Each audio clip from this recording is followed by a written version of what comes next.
Very good evening to all of you. So far, we have finished the motion in the plane and motion in the straight line chapter. I think you have gone through it and you have cleared all the doubts you had, and I have tried to resolve your problem as per your request. So, today we're going to start a new chapter, that is laws of motion. You can write down this today's chapter is laws of motion. Laws of motions of your chapter, of your answered textbook class 11 physics. Laws of motion is a chapter today we're going to start. Basically, in this chapter, we'll come to know about all the laws of Newton, and we know that Newton gave us three laws of motion: Newton's first law, Newton's second law, and Newton's third law. And then we'll go step by step as per topics are concerned in this particular chapter. But before starting to that Newton's laws, we'll discuss some preliminary things which are in this particular chapter, and it is you should know. So the first things we're going to discuss, that is Aristotle's fallacy and Galileo's laws of motion. As you know, the great persons, that is Aristotle's, and you also know about the Galileo. These are the very famous scientists of the time. Both of them have worked a lot and done a lot of for physics. So we'll discuss about Aristotle's fallacy and Galileo's laws of motion. So first of all, we'll try to get a little bit of concept about what is Aristotle's fallacy. Aristotle's fallacy. In some books, it is also written as Aristotle's laws of motion. Okay, so what Aristotle's fallacy is, or what is the Aristotle's laws of motion? It's a complete, it is very general formula or general concept by Aristotle's fallacy. That what, according to him, that first things, if I want to say, write a line that all the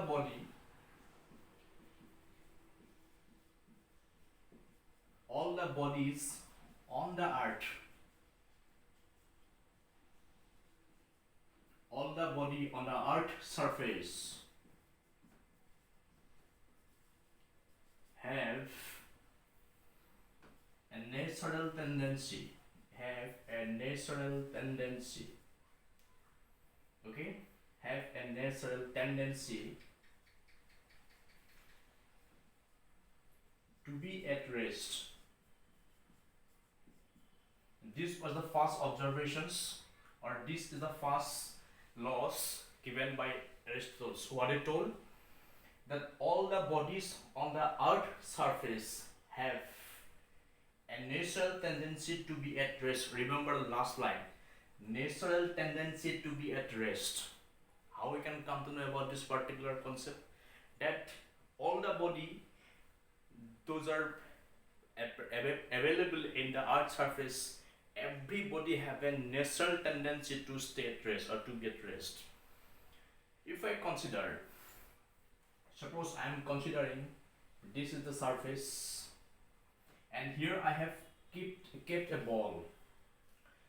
Okay, at the beginning, if you see that this ball is at rest position,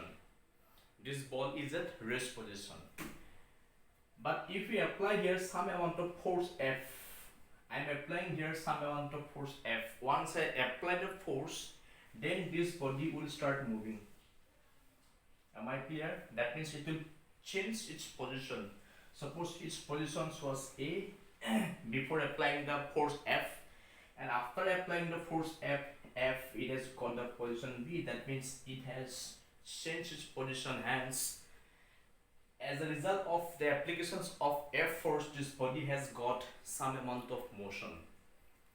But if you don't apply this force continuously, okay, if you don't apply this force continuously, at a certain point this body will stop. That means this body will not keep moving. So what do you understand for that?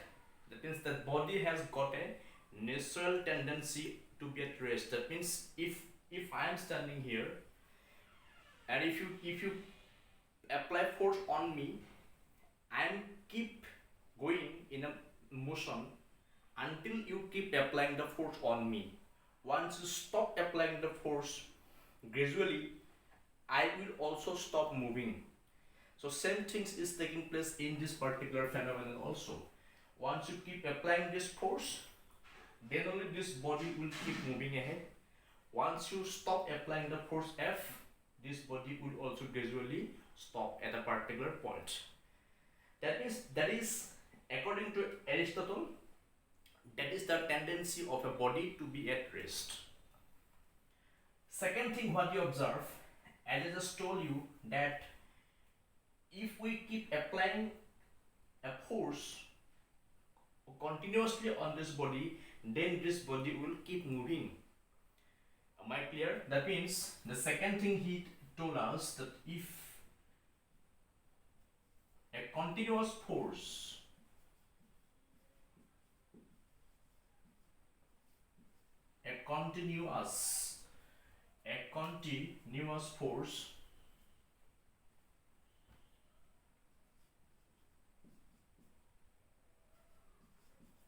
a continuous force is required.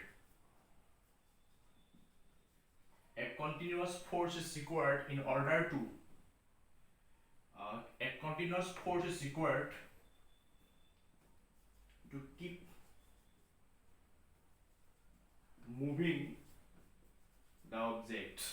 keep moving the object. That was his second observation. That means a continuous force is required to keep moving the object in uniform velocity or in uniform motion. You can write in uniform motion, in object in uniform motion. Or else you can write that a continuous force is required to keep moving the ball or moving the object uniformly. These were the two observations according to Aristotle's fallacy. That what we can say, that all the body, generally those who are in the earth's surface, they have a natural tendency to be at rest.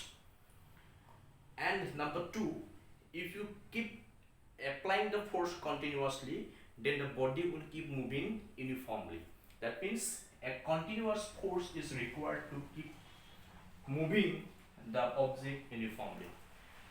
I have just shown you by this object that it is a body that is initially at position A. Once you apply force F, this body has changed its position from A to B. That means the body has started moving.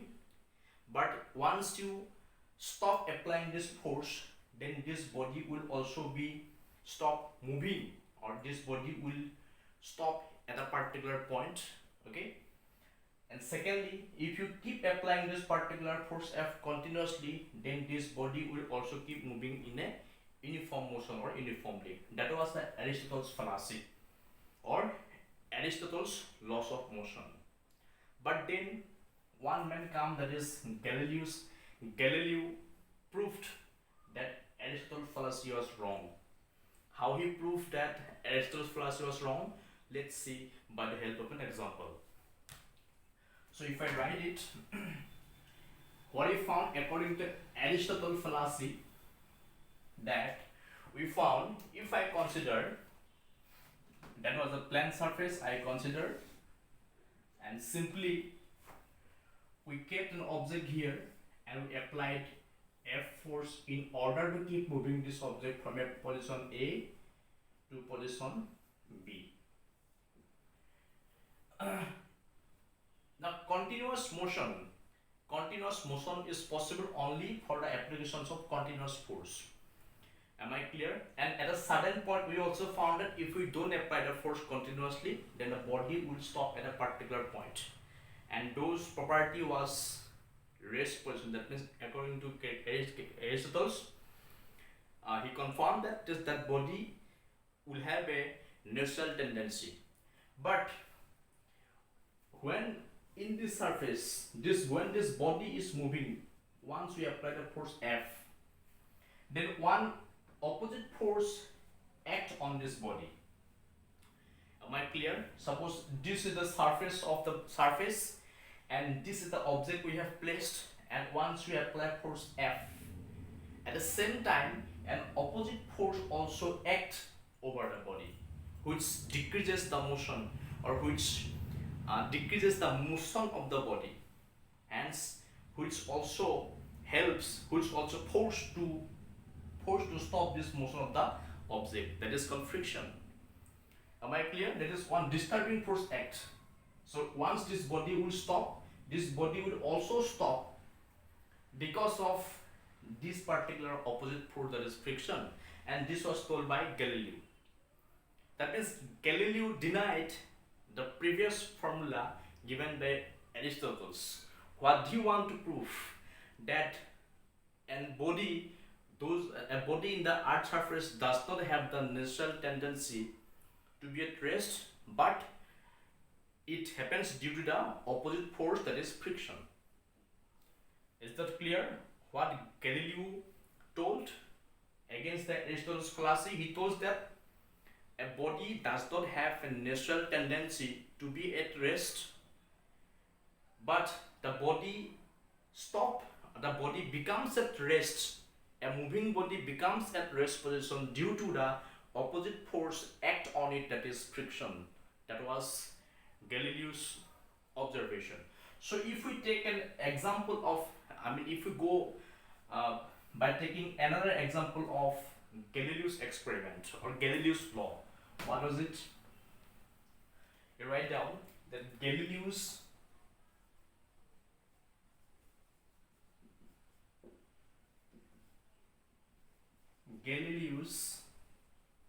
laws of motion. Galileo's laws of motion.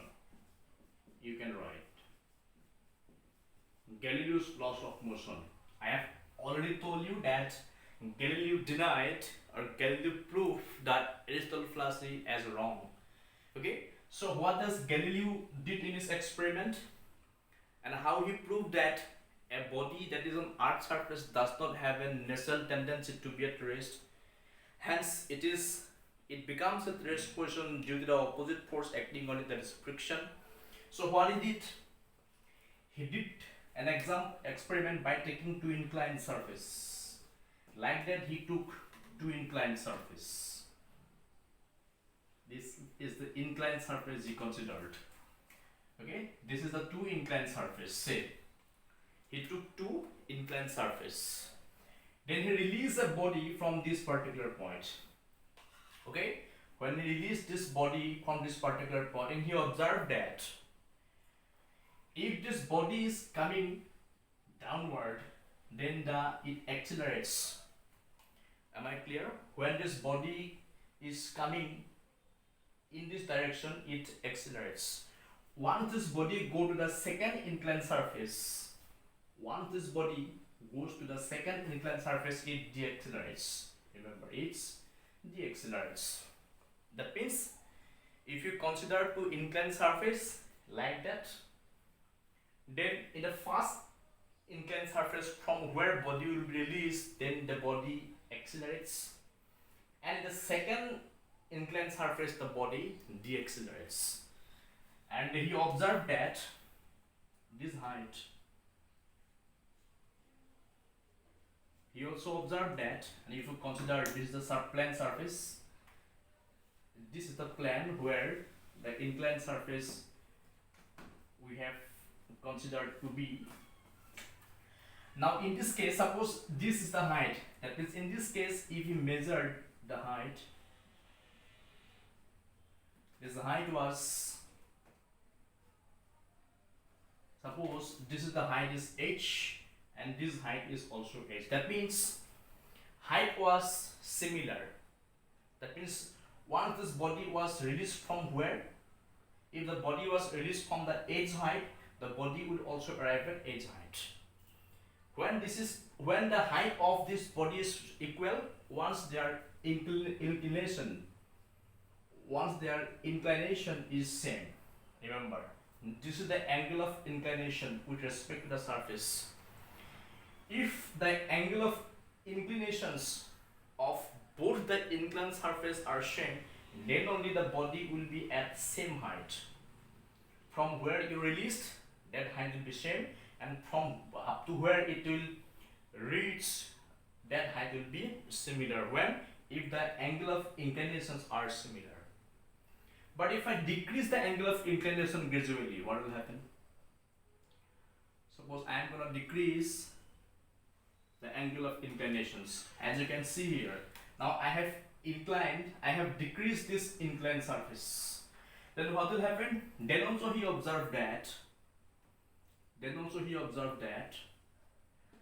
the height of the body, it stops at the same height. It stops at the same height as the previous one. The height doesn't get changed, but what changed? Distance gets changed. Am I clear? That means what you can say, once you decrease this inclination, height remains same. At one height previous it was stopped, at the same height it will also stop in spite of changing the angle of inclination, but amount of distance traveled by the body will be increasing. If I increase one more time, suppose I am increasing again, I'm decreasing the angle of inclination. Once I increase the angle of inclination again, what will happen? You observe that the height is similar, but amount of distance traveled by the object differs. That means this is the height. Okay, what you have observed, that once you keep decreasing the inclination, the amount of distance in the second inclined surface increases, but the height remains same. So what does it prove? It proves that the body does not have a natural tendency to stop at rest. If it would have that property, it would have stopped at the same height. Distance would have been same. But as you can see, the distance of the bodies distance traveled by the bodies once it released to the second inclined surface is not same. It proves that stopping the natural tendency of a body to be at rest is not its property. Okay, it gets stopped due to that opposite force which acts on it, that is friction. Second things, if you make this particular inclination 0, suppose this is the surface, inclined surface, and this times I am making the angle of inclination to be 0. In this case, this body was released from here, and in this case, as you can see, that the inclination is 0. There is no inclination. This is proper horizontal surface. If you make this inclination proper horizontal surface, then what will happen? That this body will go to infinite distance. Understand what I am saying? Once you release this body now, then this body will go to infinite distance, or it will travel maximum distance. Why it will travel maximum distance? Because I have made it proper horizontal surface, and the inclinations I have decreases to 0. So what we can assure? One more thing. If you experiment these things, if you observe closely, or Galileo observed that if this surface is smooth one, then this body will go longer distance, and if this body is rough, then this object will travel lesser distance. Is that clear? So this particular experiment done by Galileo proves that, and it completely destroys the previous Aristotle's fallacy, who told that all the body on the earth have a natural tendency to be at rest. That thing completely destroyed by this particular observation of Galileo. So what does Galileo told? Galileo rightly told that a body on the earth's surface does not have any type of natural tendency to be at rest, hence it get affected and hence the body come to at rest due to the opposite force act on the body, that is friction. Am I clear? And that means you can say it depends upon the roughness or smoothness of the surface where the body is moving. As you can see in this point, when the ball was released, this was the height was is not changing, but what is changing? Distance. This is the first distance, second distance, third distance. In all the three cases, distances tables are maximum, and distances tabled by the object after releasing from the first inclined surface is not same. That is proof that the body does not have a tendency to stop at the rest. Am I clear? And once I make this completely horizontal, then this body is moving in infinite distance. And also one factor effect here, that is if this surface is smoother one, it will go infinite distance. If this surface is rough one, then it will cover shorter distance. Okay, so what Galileo conclude that a body does not have a tendency to be at rest. You can write, Galileo concluded that a body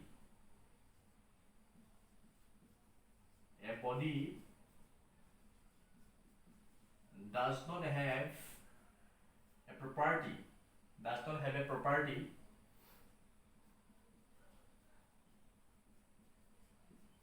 to be at rest but it comes to at rest due to an opposite force act on it, that is